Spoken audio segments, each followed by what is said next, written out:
کوئی اتنی اپنی سچائی نہیں بتاتا ایسے سوشل میڈیا پر، لیکن میں آپ کو اس لیے بتا رہا ہوں کہ آپ کچھ سیکھ سکیں۔ السلام علیکم، امید کرتا ہوں کہ آپ سب خیریت سے ہوں گے اور ٹھیک ٹھاک ہوں گے۔ میرا نام ہے خلیل احمد اور میری عمر 18 سال ہے۔ میں نے 5ویں کلاس کے بعد اپنی پڑھائی چھوڑ دی اور اس کے کارن بہت تھے، اس کی بہت سی وجوہات تھی اور اس کے بہت سے کارن تھے جن کے کارن کی وجہ سے میں نے اپنی پڑھائی چھوڑی۔ وہ آگے ویڈیو میں ڈسکس کرتے ہیں، لیکن آپ نے ویڈیو مکمل دیکھنی ہے۔ مجھے یقین ہے کہ اس ویڈیو پر جو 90% لوگ آئے ہوں گے وہ میرے فالوورز ہوں گے، جو انسٹاگرام کے فالوورز ہیں، جو میرے ٹک ٹاک کے فالوورز ہیں، وہ فالوورز اس ویڈیو پر 90% آئے ہوں گے، کیونکہ میں نے ٹک ٹاک پر اور انسٹاگرام پر ویڈیو چھوڑی تھی، اس کارن اس ویڈیو پر انسٹاگرام اور ٹک ٹاک کے فالوورز زیادہ آئے ہوں گے۔ تو چلتے ہیں اپنے مطلب کی طرف، اپنے مقصد کی طرف، جس کے لیے میں نے یہ ویڈیو بنانے کا سوچا اور کچھ آپ کو بتانے کا سوچا۔ اس ویڈیو سے آپ کو بہت موٹیویشن ملے گی، بہت کچھ آپ سیکھیں گے کہ کبھی ہار نہیں ماننی۔ آپ اگر ہار جاؤ گے تو آپ کے پیچھے کھڑے لوگ جو آپ سے امیدیں لگائے رہتے ہیں ان کے بھی حوصلے ٹوٹنے لگیں گے۔ تو اسی کارن ویڈیو میں آگے ڈسکس کرتے ہیں، لیکن اس سے پہلے گزارش یہ ہوگی کہ پلیز اس چینل کو سبسکرائب کیجئے گا اور ویڈیو کو مکمل واچ کیجئے گا۔ چلتے ہیں ویڈیو کی طرف۔ تو میں تھا کہ میں نے 5ویں کلاس میں اپنی پڑھائی چھوڑ دی تھی، اس کے بہت سے کارن تھے۔ یقین کریں میں جب اپنے گاؤں کے پرائمری اسکول میں پڑھتا تھا تو میں سارے کلاس کے شاگردوں سے ٹاپ کرتا تھا، جو ہے نا سب شاگرد اور میرا ٹیچر بھی کہتا تھا کہ تم بہت ہوشیار ہو اور تم بہت پڑھ کر بہت آگے جاؤ گے، کسی اچھی پوسٹ پر پہنچو گے۔ لیکن شاید قسمت کو کچھ اور ہی منظور تھا، شاید اس کے علاوہ میری زندگی میں کچھ اور بہتر لکھا تھا، شاید اسی لیے مجھے جو ہے نا پڑھائی چھوڑنی پڑی۔ اب میں آپ کو ایک دو وجوہات بتانے لگا ہوں، ان پر غور کیجیے گا۔ جب لاک ڈاؤن لگا تھا تو اس کی وجہ سے جو ہے نا سارے روزگار اور ساری دکانیں وغیرہ بند تھے، تو اس پر جو سب سے زیادہ نقصان پہنچا وہ ان مزدور لوگوں کو پہنچا جن کی مزدوری رک گئی، جو مزدوری پر نہیں جا سکتے تھے، کیونکہ دکانیں اور یہ بازار وغیرہ سارے بند رہتے تھے۔ تو اس لاک ڈاؤن میں جو ہے نا ہم شہر تو نہیں جاتے تھے، اپنے گاؤں میں بھٹے ہوا کرتے تھے، تو ہم نے جو ہے نا میرا ابو اور میرا چھوٹا بھائی بھٹے پر اینٹیں لگانے جاتے تھے۔ تو رات کو 4 بجے اٹھنا پڑتا تھا اور صبح دن کو 12 بجے واپسی ہوتی تھی۔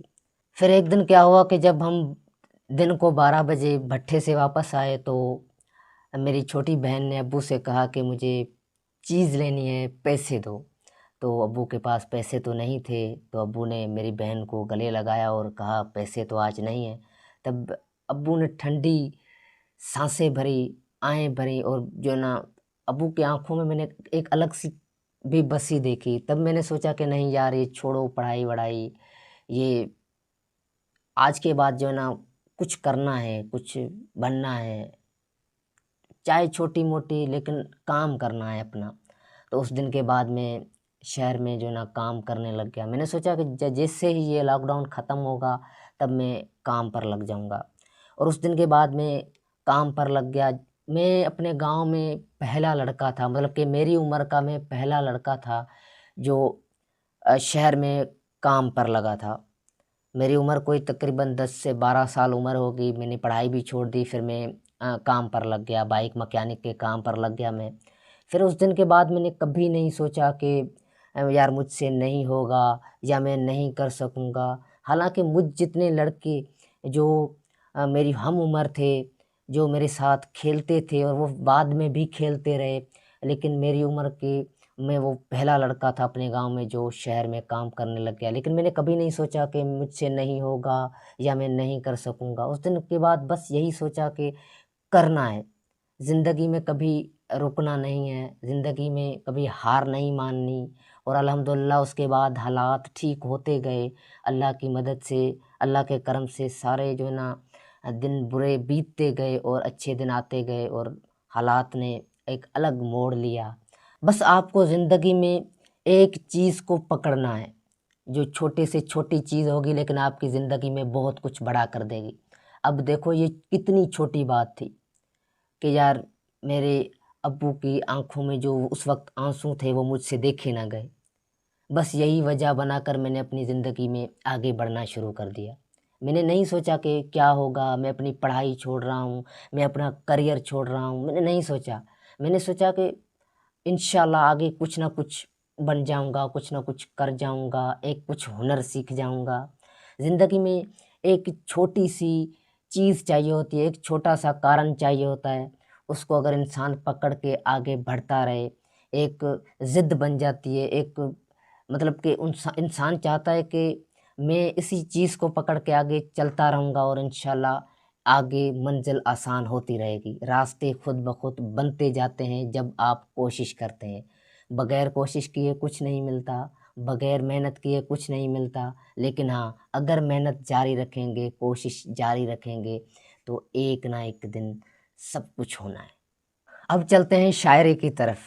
میرے فالوورز جو انسٹاگرام ٹک ٹاک سے آئے ہوں گے وہ سوچ رہے ہوں گے کہ کب جو ہے نا شاعری کی بات چھڑتی ہے، کب شاعری کا موضوع چھڑتا ہے، تو شاعری کی طرف چلتے ہیں۔ شاعری تقریباً میں نے 2017 یا 18 میں جو ہے نا شاعروں کو پڑھنا اسٹارٹ کیا۔ شروع میں تو مجھے جون صاحب بہت پسند تھے، ابھی بھی آج اس وقت تک بھی جو ہے نا مجھے بہت پسند ہے، لیکن شروع میں جب میں نے شاعروں کو پڑھنا اسٹارٹ کیا تھا تب میرے جو سب سے زیادہ پسندیدہ شاعر تھے وہ تھے جون ایلیا۔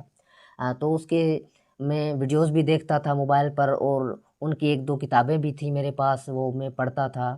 لیکن جب شروع میں شاعری سنتا تھا یا شاعری پڑھتا تھا وہ بس میں شوقیہ خاطر پڑھتا تھا، ایک شوق تھا، ایک جذبہ تھا، شاعروں کے اشعار لائن بلائن ملانا، شاعروں کو اس لیے میں پسند کرتا تھا، ایک شوق تھا، ایک شاعری سننا اچھی لگتی تھی، اس لیے جو ہے نا میں شاعری پڑھنا اور شاعری سننا پسند کرتا تھا، اور ویڈیوز وغیرہ بھی چھوٹی موٹی بنا لیتا تھا۔ اس کے بعد ایک وہ کہتے ہیں نا کہ بس ایک مجبوری میں کب تبدیل ہو گئی یہ شاعری، شوق سے مجبوری میں کیسے تبدیل ہو گئی، اس کا کارن بس جیسے آپ کو پتہ ہی ہوگا کہ 2017 یا 18 میں نے شاعری اسٹارٹ کی، اور اس کے 1-2 سال کے بعد ہی جب میں نے شاعری اسٹارٹ کی میں ویڈیوز بناتا تھا، مطلب کہ موبائل پر ویڈیوز شاعری کی اپنی بناتا تھا، تو بہت سے لوگ ہنستے تھے، کیونکہ میں گاؤں میں ویڈیوز میں ایک ہی اور لوگ بناتے تھے لیکن اوروں کے ساؤنڈ پر بناتے تھے، میں اپنی وائس میں شاعری بناتا تھا تو لوگ ہنستے تھے۔ مجھے تو پتہ تھا کہ لوگ باتیں بنائیں گے، لوگ ہنسیں گے، لیکن مجھے رکنا نہیں ہے، مجھے آگے جانا تھا، مجھے کچھ کرنا تھا، اپنی ویڈیوز جو ہے نا وائرل بننے کا بھی شوق تھا، تو میں ویڈیوز بناتا گیا اور میں نے لوگوں کی باتوں پر دھیان نہیں دیا۔ لیکن جب 1-2 سال گزرنے کے بعد پھر کسی شخص کی آنکھوں سے ملاقات ہوئی اور شاعری شوق سے مجبوری میں تبدیل ہو گئی، پھر تقریباً میں اس سے 3-4 سال تک جو ہے نا محبت کرتا رہا۔ بتائیے لفظ دکھنے میں چھوٹا لگتا ہے، میں ابھی آپ کو شارٹ کٹ میں بتا رہا ہوں، اس کا ہرگز مطلب نہیں سمجھنا کہ اس شخص سے آج محبت نہیں ہے، یا میں یہ ایسے الفاظ بتا رہا ہوں، یہ میں بڑے دل سے بتا رہا ہوں، گہرے الفاظ بتا رہا ہوں۔ کوئی اتنی اپنی سچائی نہیں بتاتا ایسے سوشل میڈیا پر، لیکن میں آپ کو اس لیے بتا رہا ہوں کہ آپ کچھ سیکھ سکیں، آپ میرے ان الفاظوں سے، آپ میرے اس ویڈیو سے کچھ سیکھیں گے تو میں جو ہے نا ایک فخر محسوس کروں گا کہ یار میری ایک ویڈیو سے کسی کی زندگی سنور گئی، یا کوئی میری باتوں سے مطلب کہ مطمئن ہوا، موٹیویٹ ہوا، تو اس لیے میں آپ کو سنا رہا ہوں۔